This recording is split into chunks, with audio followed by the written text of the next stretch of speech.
The DJI FPV was the first drone that DJI made for FPV drone pilots, but I feel like even in 2026 there is still nothing that fully replaces this.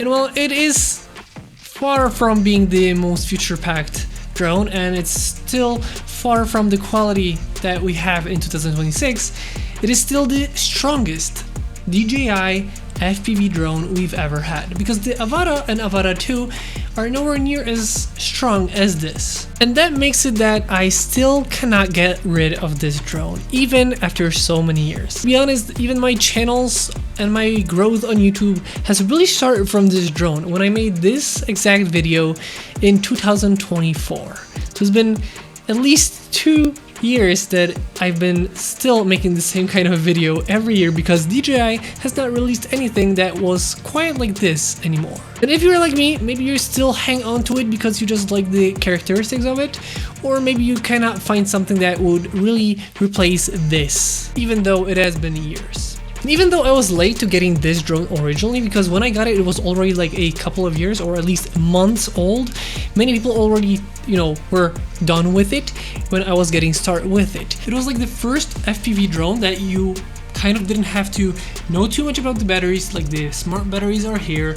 There's some kind of obstacle avoidance in the normal modes, and overall just the ease of use, like the DJI system, but in a form factor of FPV. Many would call it like a flying potato, for example, and I still think maybe they are a little bit right, but at the same time I still feel like they're not fully right, because it was like a gateway, a portal to FPV for those that did not want to really dive into building drones, setting everything up. And I know in 2026 those pre-built drones are pretty good and we're getting closer to having something like this, but I still feel like the DJI systems are the most accessible, the most problem-free, just easiest to get into. But even with the newer ones, I still come back to this because of its power. Because, the camera quality here is not the best in my opinion. It is 4K 60 frames per second, it has some internal stabilization and just slight stabilization built into it.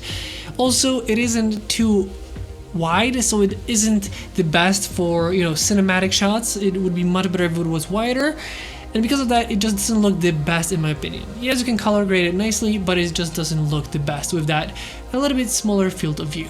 Second off, I feel like if I put ND filters here, then it's gonna be not as good for flying, because now whatever you see could get too dark or too bright.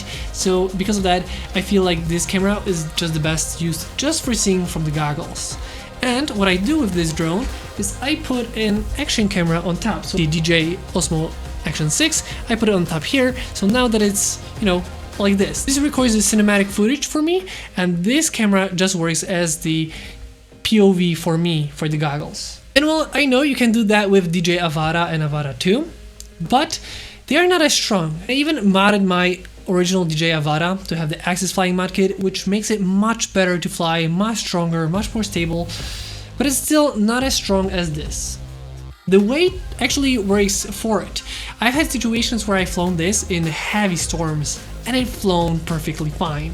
Yes, one way it would be faster, the other would be a little bit slower, but it worked perfectly fine. Where, for example, the Avata was horrible in high wind situations or in any kind of wind situations, and Avata with the Axis Flying mod is better, but then I record just with the camera on here, and even then I found myself sometimes having to not fly because it was just too windy. With this was pretty much whenever I wanted to, I could fly. It's just that strong. It's a little bit heavier, so it isn't pushed around.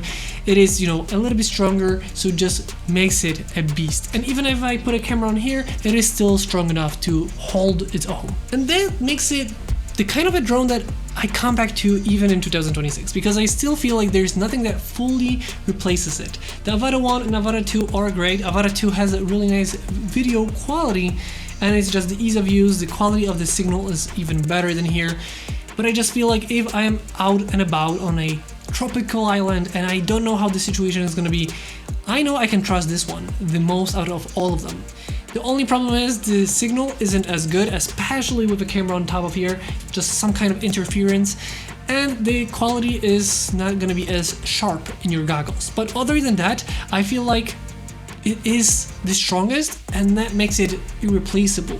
Because what is the point of having a drone if you cannot fly it because it's a little bit too windy or other kind of problems? So this just, you know, is like a workhorse of a drone, and that is the reason I come back to it even in 2026, years after its release. I do still fly it with the original FPV goggles, and I actually kept them for two reasons. One is I use it with the Avata, the Axis Flying modded Avata. They work perfectly fine with them.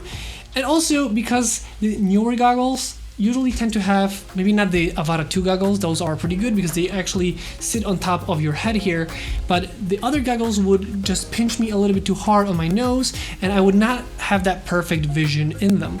This, while they don't have as good of the screens inside, were just much more better visibility for me because they did not pinch me. They were more comfortable. I have a different band though, but other than that, they just are more comfortable for me, so I stayed with the original goggles. And with the DJI FPV, I fly with the FPV controller, so I can fly in manual and just have the most fun and most, you know, control over the FPV. But like I mentioned before, I do not record with the built-in camera because of its look, and I want to have the best possible quality. So if I do fly with the FPV, I do have an action camera on top of it.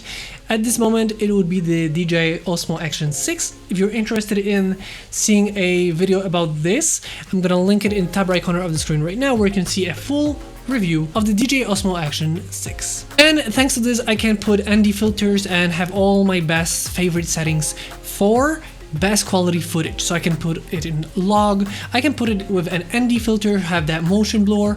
Well, this camera becomes just my pretty much POV. But I still feel like this camera is just not that good for, you know, making cinematic videos. It is good, it looks good. For everyday users, it's probably more than enough. But for me, where I want to really push the quality as much as possibly I can, this was the best option I found to have the camera mounted up, record the footage here, and this just being my POV. Even today, I have not found anything that really made me want to replace this. At first, I was a little bit mad about how big it is, how chunky it is, but with Avata, I just was not capable to find situations where I could really fly when I was outside of, like, you know, here in Krakow where it's a little bit less windy. If it was any kind of wind, it would be pretty much over for flights, so it was not the best situation.